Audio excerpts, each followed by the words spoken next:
양심이라는 제목으로 좀 말씀을 보겠습니다. 자, 19절 말씀을 한번 보실까요? 바울이 디모데에게 이런 말을 합니다. 이제 선한 싸움을 계속 싸워 나아가되 믿음과 착한 양심을 가지라 그랬습니다. 어떤 이들은 이 양심을 버렸고 그 믿음에 관하여는 파선하였느니라. 착한 양심이라는 말은 선한 양심이다.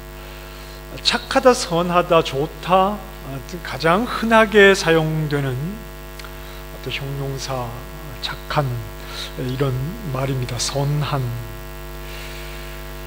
그런데 이제 믿음과 양심이, 착한 양심이 우리의 믿음 생활에서 얼마나 중요한가 하는 것을 20절을 보면 알 수 있습니다. 그것을 버린 사람을 두 사람 지목을 했죠. 누굽니까? 후메네오와 알렉산드라는 사람입니다. 그들을 사탄에게 내어주었습니다. 사탄에게 내어주었다는 말은 교회 밖으로 내쫓았다 이런 말입니다. 다시 말하면 출교했다, 출교시켰다 이런 말입니다. 어떤 사람을 출교했다고요? 어떤 사람을 교회에서 내쫓았습니까? 믿음과 착한 양심을 버린 사람을 교회 밖으로 내쫓았다. 자, 그렇다면 교회에서 출교당한 사람은 이제 구원을 받지 못하는 걸까요? 이건 조금 다른 문제입니다. 자, 20절에 계속 보십시다.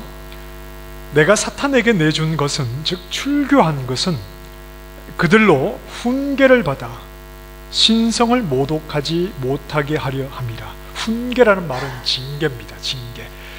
내가 이들을 교회 밖으로 내어 쫓은 이유는 그들이 이 징계를 통해서 더 이상 신성을 모독하는 일을 하지 못하도록 하기 위해서다.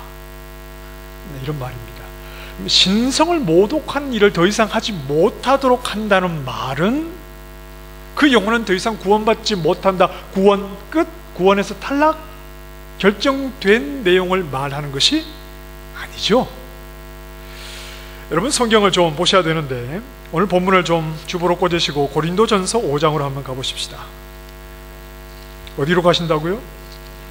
고린도전서는 바울이 누구에게 쓴 글입니까? 고린도 교회에게 보낸 편지죠. 고린도전서 5장 5절로 한번 가보십시다. 고린도 교회 안에는 여러 가지 문제가 있었는데 그 가운데 이 음행의 문제가 있었죠. 음행의 문제가 있었는데 그 문제의 심각성을 고려를 해서 동일하게 사탄에게 내어주었다는 표현을 합니다. 5장 5절에 시작. 이런 자를 사탄에게 내주었으니 이는 육신은 멸하고 영은 주 예수의 날에 구원을 받게 하려 합니다. 역시 교회 안에서 음행의 문제를 가지고 심각하게 문제가 된 사람을 사탄에게 내어주었다. 무슨 말이라고요? 출교를 시켰다는 겁니다. 교회 밖으로 내쫓았는데 육신은 멸하고 영은 주 예수의 날에 구원을 얻게 하려 합니다.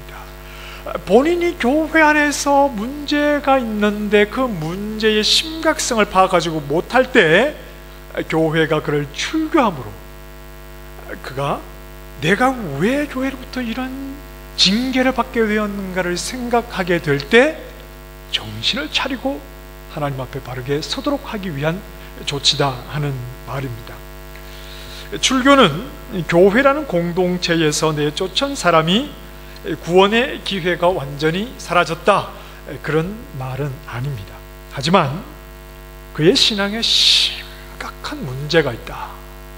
심각한 문제가 있고 출교, 즉 징계라는 이 극단의 처방을 내림으로 출교는 교회가 할 수 있는 마지막입니다. 교회 안에서 당신의 신앙에 문제가 있으니까 당신을 출교합니다. 이 말은 교회가 할 수 있는 마지막입니다. 이 마지막 극단의 징계를 통해서 출교를 받는, 징계를 받는 사람은 내가 지금 내 신앙에 큰 문제가 있구나 하고 자기 자신을 돌아봐야 되는 거죠. 그래서 그 징계를 통해서 영혼이 하나님 앞에 돌아와서 구원을 얻기를 바라는 마음에서 징계를 내린다 하는 겁니다. 장로교회에는 치일이라는 게 있습니다. 장로교회의 교리를 따르지 않는다거나 아니면 성경적인 신앙생활을 하지 않는 경우에 대해서는 심사를 합니다. 심사를 해서 충분하게 어떤 사실 여부를 확인을 하고 거기에 대해서 잘못이 드러날 때는 징계를 내리는 겁니다. 그런데 징계의 목적은 벌을 주는 그 자체가 목적이 아닙니다. 징계의 목적은 잘못을 하고 있는 성도를 바로 잡는 데 징계의 목적이 있습니다. 우리가 집에서도 그렇지 않습니까? 아이들에게 꾸중을 하는 이유가 뭡니까? 꾸중 자체가 목적입니까? 그 꾸중을 통해서 잘못되었다면 그 아이를 바르게 잡는 게 꾸중의 목적이듯이 교회가 치리를 하고 징계를 내리는 이유는 그 사람이 미워서 그를 힘들게 하기 위해서 그렇게 하는 것이 아니라 그를 징계함으로 잘못된 신앙을 바르게 잡는 역할을 위해서 징계를 하는 겁니다. 그리고 또한 징계는 교회를 위한 것이기도 합니다. 교회 안에서 잘못된 신앙을 가지고 있고 또 잘못된 믿음 생활을 하고 있는 사람을 교회가 징계를 함으로 가장 마지막 그를 출교를 함으로 교회 안에 있는 다른 성도들을 교회의 신앙의 순수함을 지키기 위해서 또한 징계를 하는 겁니다. 갈라디아 5장에 보면 교회의 특징을 무엇으로 표현을 했느냐 하면 밀가루 반죽을 해가지고 하나의 덩어리가 된 것을 교회라 이렇게 비유를 했습니다. 이 교회의 특징이기도 하면서 이게 또 교회의 위험성일 수도 있는데, 그런데 어떻게 갈라디아 5장에 말하느냐 하면 적은 누룩이 온 덩이에 퍼지게 된다. 교회라고 하는 것은 하나의 반죽한 덩어리입니다. 그런데 이 덩어리에 적은 누룩이 들어가면 이 덩어리 전체에 다 퍼지게 되는 것이죠. 잘못된 교훈들로부터 교회를 지키는 일은 적은 누룩이라고 비유된 것은 이제 교회를 어지럽히고 교회를 혼란스럽게 만드는 잘못된 가르침을 말하는 것인데, 한 덩어리와 같은 이런 교회에서 그 누룩이 온 덩이에 퍼지지 않게 교회의 순수성을 지키기 위한 방법이 뭐냐 하면 그 누룩을 제거해버리는 겁니다. 교회의 특징이 그러하고 교회의 순수성을 지키기 위해서는 그 누룩을 제거해버림으로 교회 전체를 지켜 나아가야 합니다. 그래서 교회가 징계를 하는 겁니다. 그러니 교회가 내리는 징계에는 두 가지 목적이 있는 겁니다. 먼저는 그 영혼입니다. 믿음 생활을 잘못하고 있는 영혼에게 징계를 내림으로 이게 본인에게 자극이 되어서 내가 지금 뭔가 크게 잘못되었구나 하는 것을 스스로 깨달아서 구원받는 영혼이 되게 하기 위해서 내리는 것이 징계고, 또 하나는 교회의 순수성을 지키기 위해서 교회의 특성상 적은 누룩이 온 덩이에 퍼지기 때문에 교회의 순수성을, 믿음의 순수성을 지키기 위해서 교회가 징계를 내려야 할 때가 있습니다. 그러나 이제 징계를 받는 개인은 그 징계를 통해서 자기가 깨달아야 합니다. 자기가 무엇이 잘못되었는지에 대해서 좀 진지하게 생각을 해봐야 합니다. 오늘 본문에서는 구체적으로 두 사람을 언급했습니다. 후메네오와 알렉산더. 여러분, 예수님의 제자가 몇 명이죠? 12명이죠? 누군지 다 아시죠? 자, 한번 외워보십시다. 시작.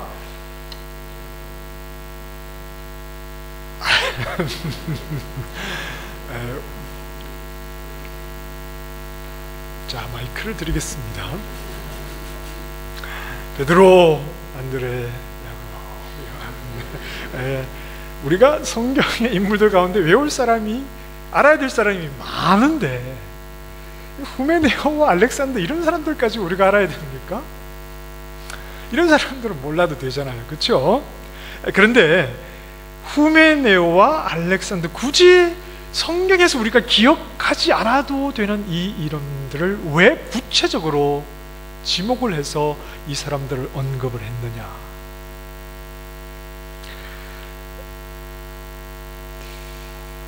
그 이유는 그들이 가진 신앙의 문제를 정확하게 해결해야 되기 때문에 그렇습니다. 데살로니가 후서 3장, 디모데 전서 앞이 데살로니가 후서인데 여러분 한번 보십시다. 데살로니가 후서 3장으로 한번 가보십시다. 335쪽입니다.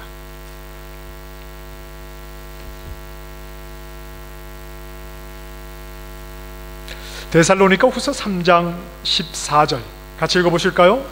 다 찾으셨나요? 시작. 누가 이 편지에 한 우리 말을 순종하지 아니하거든 그 사람을 지목하여 사귀지 말고 그로 하여금 부끄럽게 하라. 자, 지목하여 사귀지 말라는 말은 그로 왕따를 시켜라 이런 말이 아니라 거의 교회가 징계를, 출교에 가까운 징계를 내리라는데 어떻게 하라고요? 지목하라고 했습니다. 정확하게 구체적으로 신앙에 문제가 있는 자가 누구인지에 대해서 후메네오와 알렉산드라고 정확하게 이름을 말한 것처럼 교회 안에 문제가 있는 그 성도를 지목해서 정확하게 문제를 일으킨 자를 지적하고 그래야 자신이 잘못한 것을 깨달아가는 겁니다. 제가 보기에 오른쪽에 앉으신 분들 가운데 어떤 분은 문제가 많습니다. 이렇게 이야기하면 다 자기라고 생각하지 않습니다. 수업 시간에 선생님이 너 그러면 다 뒤를 돌아보잖아요. 자기라고 생각하지 않거든요. 교회 안에 어떤 사람 파란색 옷을 잘 입고 다니는 어떤 사람 조심해라. 이게 그 사람이 상처를 받을까봐 그렇게 말하는 해서 문제가 해결되는 것이 아니라 그러면 본인이 아 나구나 엉뚱한 사람이 알아차린다니까요. 아 혹시 목사님이 날 보고 이야기하는구나. 아 마음에 상처받아서 교회 못 나가겠다. 문제는 이 사람인데 이 사람이 엉뚱하게 그럴 수 있습니다. 교회 안에는 그렇게 문제를 해결하는 것이 아니라 정확하게 여러분은 그런 문제가 없으니까 안심하셔도 됩니다. 신앙의 큰 문제가 예를 들면 이런 거죠. 예수 믿어야 구원 얻나? 예수도 믿고 저래도 부처도 잘 믿으면 구원받는다. 이런 게 심각한 거죠. 지금 교회 안에 우리가 정확하게 문제는 모르겠지만 후메네오와 알렉산드라고 하는 사람이 기독교 신앙의 근본을 흔드는 그 잘못된 신앙을 가지고 있다는 겁니다. 그래서 그런 사람들에 대해서는 정확하게 지목을 하고 문제점을 알려주고 그래서 본인이 회개를 하고 하나님께 돌아와서 그 영혼이 구원을 얻을 수 있도록 해야 한다 하는 겁니다. 본문에 후메네오와 알렉산드가 출교를 당한 것은 바울이 전한 복음을 따르지 않았기 때문입니다. 바울은 복음에 관한 한 조금의 타협도 없습니다. 그렇죠? 갈라디아서 우리가 공부하지만 하늘에서 온 천사라도 우리가 전한 복음 외에 다른 것을 전하면 무엇을 받아야 마땅하다고요? 저주를 받아 마땅하다. 이렇게 말함으로 자신이 예수 그리스도께서 담메색 도상에서 부르셔서 그에게 복음을 주시고 그를 보내신 12사도와 전혀 다를 바가 없는 사도이기 때문에 자신을 보내셔서 선포하게 하신 그 복음의 내용과 다른 것을 전하는 것에 대해서는 바울이 절대 용납을 하고 있지 않다 하는 겁니다. 후메네오와 알렉산드가 그러했고 자기 자신들뿐 아니라 교회도 혼란스럽고 어지럽게 이들이 만들었기 때문입니다. 여기에서 우리 신앙의 현실을 좀 파악할 수 있습니다. 지금 디모데는 어디에 남겨져 있죠? 바울이 에베소에 남겨두었습니다. 그렇죠? 에베소에 있는 교회들에게 디모데가 이제 에베소에 남아있으면서 해야 하는 임무 가운데 하나가 무엇이냐 하면 우리가 이미 살폈습니다만 디모데전서 1장 3절에서 복음으로 세워진 교회 안에 다른 교훈이 가르쳐지는 일이 없도록 거짓 복음이 엉터리가 교회에 가르쳐져서 교회를 혼란스럽게 하는 일이 없도록 그들의 입을 막는 일을 하는 것이 바로 이제 디모데가 에베소에서 해야 하는 일입니다. 그런데 교회에서 출교해야 하는 자가 생겼다는 것은 에베소에 있는 교회에 다른 교훈을 따르는 자가 있었다 하는 말이죠. 어느 교회에서요? 에베소 교회에서. 자, 데살로니가 교회는 어땠습니까? 우리가 디모데전서 바로 앞에 있는 데살로니가 후서 3장에서 어떤 말씀을 했습니까? 그를 지목해서 사귀지 말아라 그랬죠? 그의 잘못을 정확하게 이야기하고 그에게 분명한 징계를 내려야 한다는 것 역시 데살로니가 교회에도 바른 복음을 따르지 않는 자들이 있었다. 갈라디아 지방의 교회들은 어떻습니까? 지금 우리가 몇 교회 봤죠? 에베소, 그 다음에 데살로니가 했죠? 그 다음에 갈라디아는 어떻습니까? 갈라디아 지방의 교회들은, 갈라디아는 교회 이름이 아니라 지역의 이름이라 갈라디아 지역에 아마 그 남쪽에 있는 몇 교회들을 향해서 보내는 편지인데, 갈라디아 지방에도 역시 거짓 복음을 전하는 자들이 교회 안에 들어오고 그들의 말을 듣고 교회가 현혹되는 바람에 믿음으로 의롭다함을 얻어 거룩하신 하나님 앞에 나아가야 하는데 그러하지 못하고 오히려 율법을 조차 멸망의 의의를 얻지 못하는 길로 나아가는 즉 하나님의 심판과 진노에 이르는 자들이, 이 거짓된 선동자들의 말을 듣고 흔들리고 그들을 쫓아가는 자들이 갈라디아 지방의 교회들에도 있었다 하는 말이죠. 고린도는 어떻습니까? 아까 우리가 살펴봤듯이 고린도 교회는 여러 가지 문제 가운데 어떤 문제가 있었다고요? 음행의 문제가 있어서 그를 사탄에게 내어주었다, 출교했다고 말씀을 했죠. 자, 제가 지금 몇 교회를 말씀을 드렸습니까? 에베소 교회가 그러하고 데살로니가 교회에도 문제가 있고 갈라디아 지방의 교회들에게도 문제가 있고 고린도 교회도 문제가 있습니다.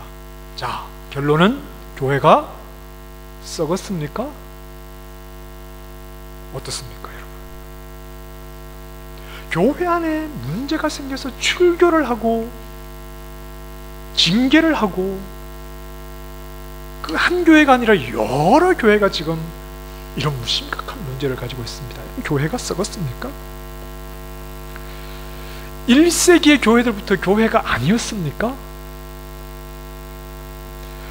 교회가 썩은 것이 아니라 교회 안에는 항상 알곡과 가라지가 있는 겁니다. 항상 그렇습니다. 1세기의 교회들부터 21세기 오늘 우리까지 교회 안에는 항상 알곡과 가라지가 있는 겁니다. 교회가 썩어서 그런 것이 아니라 항상 알곡이 있는 곳에는 가라지도 자라고 있다는 것을 우리가 생각을 해야 합니다. 언제나 그래 왔습니다. 교회의 문제는 오늘날의 문제가 아닙니다. 교회의 이단은 오늘날만의 문제가 아니라 교회가 있을 때마다, 알곡이 있을 때마다, 그리스도의 복음이 선포될 때마다 항상 그래 왔어요. 언제나 어디에서나 항상 문제는 있어 왔습니다. 오늘 우리 시대에도 마찬가지입니다. 어떤 사건이 터지고 교회 안에 어떤 문제가 생길 때 혀를 차면서 새 교회가 썩었구만 이렇게 이야기하시면 안 됩니다. 교회는 늘 그래 왔습니다. 아이고 저 사람 가라지구만 그렇게 말씀하지도 마십시오. 교회 안에 교회답지 못한 가르침과 교회답지 못한 그러한 모습이 나타날 때 우리는 어떤 마음을 가져야 되느냐 하면, 야, 정말 나는 믿음을 바르게 잘 지켜서 알곡다운 신앙을 가져야 하겠구나. 그런 문제가 일어날 때마다, 여러분 왜 출교를 한다고 그랬습니까? 문제가 생겨서 그를 출교함으로 교회의 순수성을 지켜 나아가야 되는 것이지요. 교회 안에 어떤 문제가 생길 때, 아, 저 사람 어때? 저 사람 어때? 저 교회 문제가 많아. 너무 쉽게 이렇게 말하지 말고 그러한 모습을 보면서 내 믿음을 잘 지켜나가야겠구나. 나는 정말 하나님이 기뻐하시는 믿음의 사람이 되어야겠구나. 나는 정말 바울이 전해준 그 분명한 복음을 잘 지켜나가는 사람이 되어야 하겠구나 하고 내 믿음의 순수함을 잘 지켜나가는 것이 우리에게는 필요한 겁니다. 오늘 우리뿐 아니라 1세기 교회들도 그러했고 주님 다시 오실 때까지 모든 교회가 동일한 상황에 놓여 있습니다. 우리는 너무나 쉽게 누군가를 손가락질하고 그냥 흘려 지나가는 말, 그 말의 사실과 관계없이 그 말을 사실로 내가 인정을 해서 누군가를 향해 흉을 보고 그렇게 판단을 할 때가 많습니다. 그러하기보다 다른 교회에 누가 이랬다더라, 교회가 저랬다더라, 쉽게 그 교회를 흉을 보고 판단하기보다 어떤 잘못된 문제가 일어났을 때 그 누룩이 나에게까지 미치지 않도록 내 믿음을 잘 지키고 신앙의 순수함을 지켜나가는 것이 모든 시대, 모든 교회, 모든 알곡들에게 요구되는 내용이다 하는 것을 생각을 하셔야 합니다. 자, 바울은 출교의 징계를 받은 후메네오와 알렉산더의 부족함을 이렇게 표현을 했죠. 19절에 양심을 버렸고 믿음에 파선하였다. 자, 암초에 걸려서 배가 파선되면 배는 어떻게 됩니까? 물속으로 가라앉지요. 사라지는 것이죠. 양심을 버렸습니다. 양심이 있습니까? 없습니까? 믿음이 파선하였습니다. 믿음이 남아있습니까? 없습니까? 전혀 양심도 없고 선한 양심도 가지지 못하고 믿음도 가지지 않은 그러한 상태가 되었다 하는 겁니다. 자, 이렇게 되면 더 이상 그리스도인의 정체성을 가지지 못하는 겁니다. 바울이 전하여준 복음을 통해서 하나님을 믿는 믿음과 또 선한 양심이 사라지게 되면 더 이상 하나님의 사람이라는 정체성 자체가 사라지는 겁니다. 그런데 자기가 잘못된 줄 알지 못하고 교회 안에서 이 사람 저 사람 이런 일 저런 일로 사람들을 어지럽게 하고 있는 그런 상황이니 출교할 수밖에 없습니다. 너 믿음이 약하니까 출교한다, 이 말이 아니라 그리스도인의 정체성을 가지지 않은 제 거짓된 믿음과 또 거짓된 양심을 가지고 네가 교회 안에서 그리스도인 행세를 하니 너를 출교함으로 정신 차리고 너의 믿음이 올바른 것인가를 확인하고 그리고 교회를 믿음의 순수성에서 지켜내기 위해서 그렇게 출교를 하는 겁니다. 자, 두 가지 믿음입니다. 그리고 착한 양심, 선한 양심이라고 했는데, 자, 여기서 양심이라는 말은 어떤 단어에서 이 단어가 나왔냐 하면 깨달았다 하는 말입니다. 이제 알았다, 깨닫고 이해하고 알게 되었다 하는 말입니다. 그럼 착한 양심이라는 말은 무슨 말일까요? 선한 양심이라는 말은 무슨 말일까요? 무엇이 선한 것인지 알았다, 어떻게 행동하는 것이 선한 행동인지를 내가 판단할 수 있게 되었다. 단순히 판단할 수 있는 것이 아니라 내가 그렇게 선한 것을 깨닫고 판단할 수 있게 되었으니 그 선한 판단을 따라 내가 그렇게 살아가겠다 하는 것이 이 선한 양심이 나타내는 의미입니다.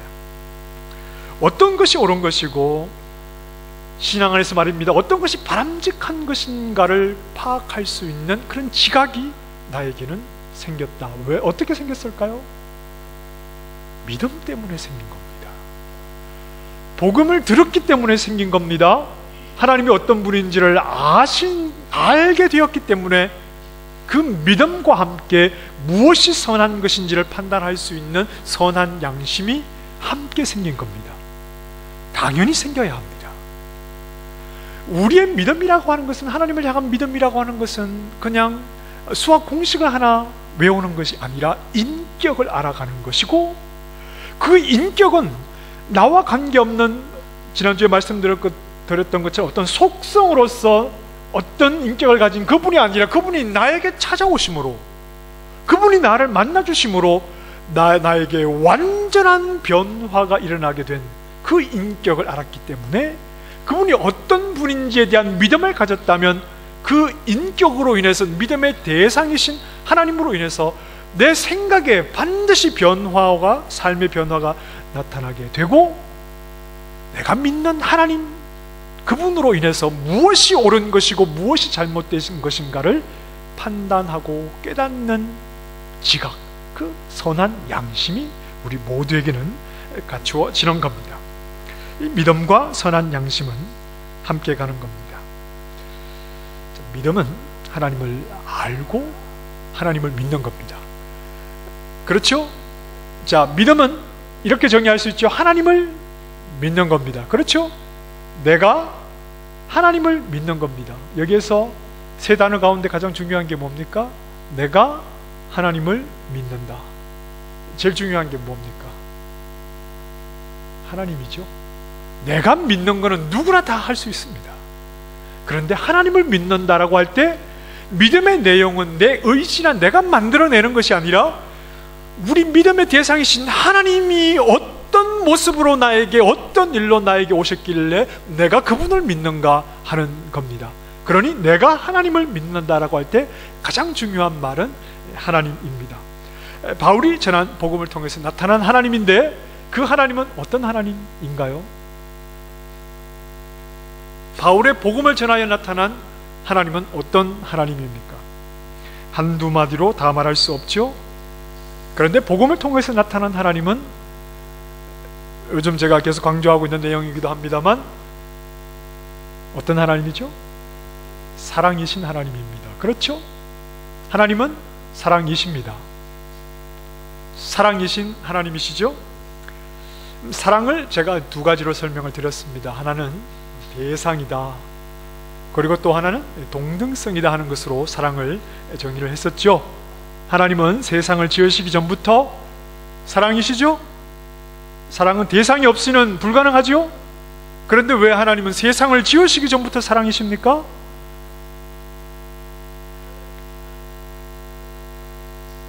알고 계신데, 그렇죠? 알고 계신데 삼 위로 계시기 때문에 그렇죠. 한 분이시지만 삼 위로 계시기 때문에, 삼 위로 계시기 때문에 사랑이 가능하죠. 그 다음에 동등성은 삼 위시지만 영광과 권능이 동등하시기 때문에 사랑이다. 그 사랑을 죄인인 우리에게 확장하시는 겁니다. 그래서 하나님이 죄인을 대상으로 삼으시고 함께 하시기 위해서 몸을 입으시고 죄인의 자리에 낮아지셔서 죄인들 속으로 들어와 죄인과 동일한 모습으로 와 주셨습니다.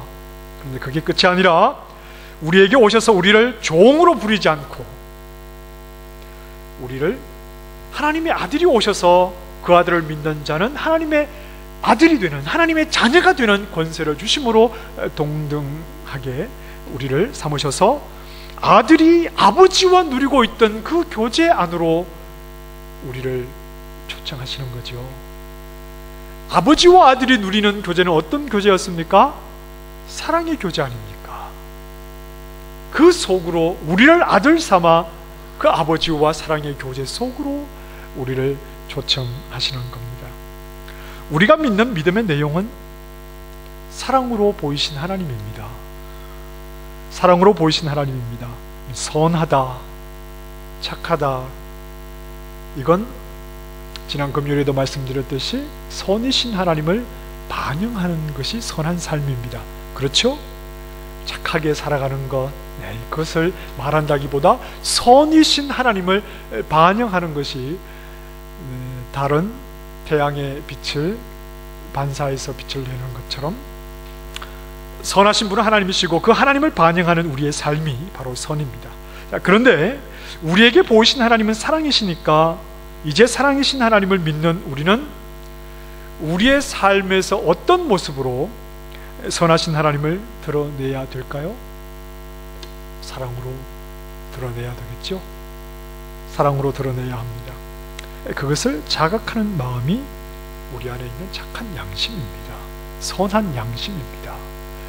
우리에게 오신 하나님은 사랑이신 하나님이고 그 하나님을 내가 반영하는 것이 선인데, 선한 양심이 뭐냐? 그 하나님을 드러내는 것, 사랑이신 하나님을 보이는 것이 선한 양심을 가진 우리가 해야 하는 일이라는 겁니다. 그래서 믿음과 사랑이신 하나님을 믿는 믿음과 착한 양심, 그 하나님을 보이는 선한 양심은 늘 함께 가는 겁니다. 그리고 우리 신앙의 본질적인 것들입니다. 믿음은 우리에게 오신 사랑이신 하나님을 믿는 것, 선한 양심은 그 사랑이신 하나님을 보이는 것이니 올바른 성도, 올바른 교회는 바로 이 하나님의 사랑이 나타나야 하는 겁니다. 우리 디모데전서 1장 5절에서 바울이 앞서서 말을 했습니다. 디모데전서 1장 5절 말씀을 한번 보십시다. 1장 5절 시작. 이 교훈의 목적은 청결한 마음과 선한 양심과 거짓이 없는 믿음에서 나오는 사랑이거늘. 자, 바울이 1장 3절 마지막에서 디모데를 에베소에 남겨두면서 다른 교훈을 가르치지 말아야 한다, 교회 안에서.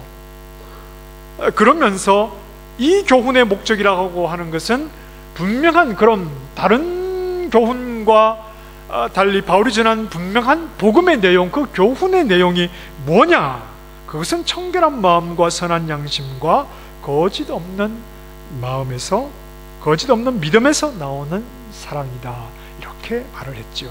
그러니 우리가 하나님을 믿는 믿음은 막 머릿속에 복잡한 것이고 사랑이라고 하는 것은 실천이다, 이렇게 따로 생각할 문제가 아니라 우리가 믿는 그 하나님이 바로 사랑이신 하나님입니다. 복잡한 책과 복잡한 것을 통해서 우리는 무엇을 알아야 되냐면, 그 하나님은 사랑이시구나 하는 것을 알아야 하고, 그 사랑을 머리로 이해한 그 사랑을 우리의 삶으로 그 하나님을 드러내 보여 주어야 하는 것, 이 두 가지는 다 중요하다고 했습니다. 지식이 없이 행동으로 나아가는 이것 굉장히 문제가 있고, 행동은 없이 지식만 가진 것도 문제가 될 수 있으니 이 지식과 행동이 같이 나아가야 하는 것. 그러니 그냥 사랑합니다, 사랑합니다 이렇게 말할 때 하나님을 알지 못하는 사람들이 말하는 사랑과 하나님에 대한, 사랑이신 하나님에 대한 지식을 가진 우리의 사랑과는 좀 다른 것이라는 것을 우리가 알아야 하겠죠. 그리스도인의 삶은 매우 고상합니다. 우리 그리스도인의 삶은, 고상하다는 말은 격이 높다 이런 말인데 매우 그 격이 높습니다. 왜냐하면 높으신 하나님을 보이는 삶이니까 그렇습니다. 우리는 그리스도인의 삶은 지극히 물질적인 것에 제한시킬 때가 많습니다. 그래서 내가 예수님을 믿고 뭔가 물질적인 것으로 보상을 받아야 이 믿음이 능력이다, 이렇게 우리는 자꾸 생각을 하려고 합니다. 흔히 말하는 복만입니다. 그런데 우리 그리스도인의 삶은 하나님을 믿음으로 이 땅에서 물질적인 것으로 얼마나 풍요로워졌느냐 이런 것으로 말하기에는 그 고상함에 이를 수가 없어요.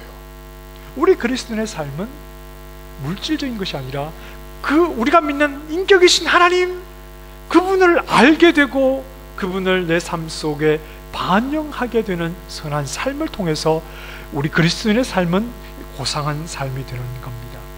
우리가 잘 아는 빌립보서 3장 8절에 바울이 말하지 않습니까? 또한 내가 모든 것을 해로 여김은 내 주 그리스도 예수를 아는 지식이 가장 고상하기 때문이라.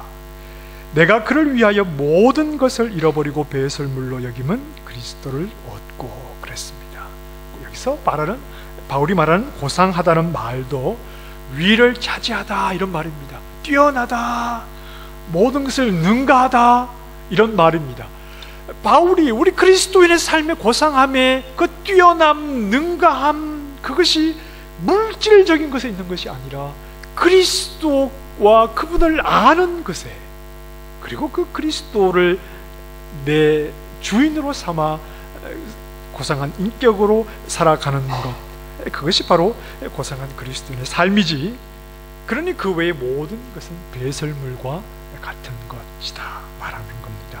사랑으로 오시고 복음으로 오신 그리스도를 믿는 믿음이 있으니까 이제 그 고상한 지식을 따라 사랑이신 하나님을 보이는 선한 양심을 가지고 올바른 삶을 살아내게 되는 겁니다. 고상한 삶이 그러한 겁니다. 하나님을 아는 사람이, 사랑이신 그분을 아는 사람이 그분을 반영하는 선한 삶으로 하나님의 사랑을 드러내며 살아가는 것, 그것을 우리는 고상하다 말하지, 부자, 돈을 많이 가지는 것, 그런 것을 우리는 고상하다 그렇게 말하지 않습니다. 왜냐하면 하나님을 보이는 사랑의 삶은 가난한 사람도 얼마든지 살아낼 수 있기 때문에 그런 겁니다. 복음의 내용은 사랑입니다. 복음의 내용이신 하나님이 사랑이기 때문입니다. 우리는 왜 예수님께서 온 율법과 선지자의 강령이 하나님 사랑이라고 말씀하셨는지를 이해해야 합니다. 왜 내 이웃을 너의 몸처럼 사랑하라고 모든 구약의 말씀을 이 두 마디 말씀으로 하셨는지를 생각을 해야 합니다. 하나님은 우리를 사랑의 대상으로 삼으십니다. 그리고 우리도 그 하나님을 사랑해서, 아들이 하나님을 사랑하는 것처럼 하나님이 그 아들을 사랑하시듯이 예수 그리스도를 믿는 우리도 아들처럼 동일하게 사랑하시고, 그 아들이 하나님을, 아버지를 사랑하시는 것처럼 우리도 예수 안에 하나님 자녀 된 자들이라면 그 하나님을 사랑해야 되는 겁니다. 이것이 성경이 말하고 싶은 내용이지요. 그리고 그 사랑이신 하나님을 나의 삶 속에 반영하며 살아가야 하는 겁니다. 그래서 하나님을 사랑해야 할 것과 이웃을 사랑해야 하는 이 두 가지를 예수님이 말씀을 하시는 겁니다. 처음에 하나님께서 지으신 아담은 하나님의 형상을 따라 지으셨습니다. 하나님의 형상을 존재적인 의미에서 하나님의 형상을 말하면 그것은 아까 이야기했던 것처럼 공동체적인 존재로 계시다. 한 분 하나님이시지만 삼 위로 계시는 분입니다. 그런데 이 하나님은 세상을 지으시기 전부터 하나님이 어떤 분이라고 했죠? 하나님은 사랑이라고 했잖아요. 그러면 공동체적으로 지으신 하나님, 어떤 외형적인 것 말고 그 공동체적인 하나님이 사랑이신 하나님을 말하고 있고, 그 하나님의 존재적인 모습의 형상이 사람에게 입혀졌다면 하나님은 처음 지으신 사람을 통해서 독처하는 것을 좋다고 하지 않으셨죠? 그래서 사람도 어떻게 지으셨습니까? 공동체적인 존재로 살아가도록 지으셨죠. 그리고 하신 말씀이 뭡니까? 생육하고 번성하라 그랬습니다. 무슨 말씀일까요? 생육하고 번성하라는 말은 숫자적으로 포화 상태에 일어나는 말씀입니까? 그럼 생육하고 번성하라는 말은 무엇을 드러내는 것일까요? 음악의 아버지 바흐라고 하는 사람이, 제가 지금 정확하게 숫자가 기억이 안 납니다만 자녀가 많았습니다. 자녀가 많았다는 말은 이 바흐가 아내를 그만큼 사랑했다는 말입니다. 무슨 말씀인지 이해가 가십니까? 이해가시죠? 자녀가 많다는 말은 그만큼 아내를 사랑했다는 말입니다. 하나님께서 사랑이신 하나님의 형상을 따라 공동체적으로 아담과 하와를 지으신 후에 그들에게 생육하라고 번성하라는 말은 무슨 말입니까? 사랑의 공동체를 온전히 이루라는 말씀이시죠. 생육하고 번성한다는 것은 사랑의 공동체성에 충실할 때 이루어질 수 있는 일입니다. 사람이 기계입니까? 아니지 않습니까? 사랑이신 하나님의 그 형상을 따라 지으신 아담과 하와가 생육하고 번성하라는 것은 사랑이신 하나님의 그 형상이 그들에게 그대로 나타나야 한다는 말입니다. 아담과 하와가 사랑이신 하나님의 형상에 충실하게 될 때 그 말씀이 이루어지는 겁니다. 그러니 생육하고 번성하라는 말은, 요즘 어떤 사람들이 농담삼아 지구에 사람들도 너무 많은데 더 이상 어떻게 생육하고 번성, 이렇게 이해할 문제가 아니라 선교적인 책임이라고 보셔야 됩니다. 하나님을 믿는 사람은 사랑이신 하나님을 믿습니다. 그게 복음의 내용입니다. 그리고 그 하나님을 믿는 사람은 선한 양심을 가져서 그 하나님을 반영하는, 사랑이신 하나님을 반영하는 삶을 살아가게 됩니다. 이것이 사랑의 공동체를 이루게 되는 것이죠. 생육하고 번성하다는 말씀의 의미는 여기에서 발견할 수가 있는 겁니다. 그냥 결혼해서 아들, 딸 많이 낳으라, 물론 그렇게도 보실 수 있겠지만, 생육하고 번성하는 것은 사랑이신 하나님의 그 형상이 그대로 이어질 때 생육하고 번성하게 되는 것처럼, 사랑이신 하나님을 우리가 믿고 그 하나님을 반영하는 삶을 살게 되므로 생육하고 번성하는 하나님을 보이는 그러한 사랑의 공동체의 모습으로서 우리가 세워질 수 있는 겁니다. 하나님과의 사랑의 관계 속에서 살아가는 자들이 많아지기를 원하시는 겁니다. 자, 우리에게 복음 진리를 더 깊이 깨닫도록 성령께서 조명해 주시기를 바랍니다. 우리는 항상 순서가 그렇습니다. 순서가 아닐 수도 있습니다만, 그러나 그러해야 합니다. 하나님이 어떤 분이신지를 우리가 알아야 합니다. 하나님이 사랑이라고 할 때 사랑이신 하나님이 어떤 모습을 하나님을 사랑이라고 말하는지, 그분은 나와 별개의 분이 아니라 나에게 오신 분이니까 나에게 오신 하나님이 어떤 모습이 사랑인지를 내가 알아야 합니다. 그 다음에 그 하나님을 믿는 믿음과 함께 우리에게는 선한 양심이 있어서 그 하나님을 보이는 삶이 무엇이 옳고 무엇이 그런지에 대한 분명한 지각을 가지고 그 하나님을 보이는 삶을 부지런히 살아가야 하는 겁니다. 여러분, 이런 그리스도인의 믿음과 선한 양심의 삶은 나 좀 알아주시오, 그 소리를 듣기 위해서 살아가는 것이 아니라 하나님을 알았기 때문입니다. 하나님을 알았기 때문에, 그래서 그 하나님을 보이는 삶을 살아가게 되는 겁니다. 디모데전서 1장 5절에 이 교훈의 목적은 청결한 마음과 선한 양심과 거짓이 없는 믿음에서 나오는 사랑이거늘 그랬습니다. 하나님을 믿는 믿음을 물질적인 것으로 빼앗기지 마시고, 물질적인 것으로 우리의 믿음을 판단하려고 하지 마시고, 내가 받은 물질의 복이 전부인 것처럼 그렇게 판단하려고 하지 마시고, 고상한 삶을, 고상하신 그 하나님을 반영하는 삶을 살아가는 분명한 하나님을 이해하는 믿음과 선한 양심을 가지는 신실한 하나님의 사람들이 될 수 있기를 바랍니다. 오늘도 각자 서 있는 자리에서 나는 사랑이신 하나님을 아는 자이니, 그리고 생육하고 번성하여서 하나님의 사랑을 아는 자가, 사랑이신 하나님을 아는 자가 그 사랑의 공동체를 더 확대해 가기를 원하시는 것이니, 내가 서 있는 자리에서 사랑이신 하나님을 반영하는 모습으로 믿음과 선한 양심을 가진 자로 끝까지 이 믿음의 길을 충실하게 걸어가시는 신실한 주의 종들이 되시기를 주님의 이름으로 축원합니다. 하나님은 사랑이십니다.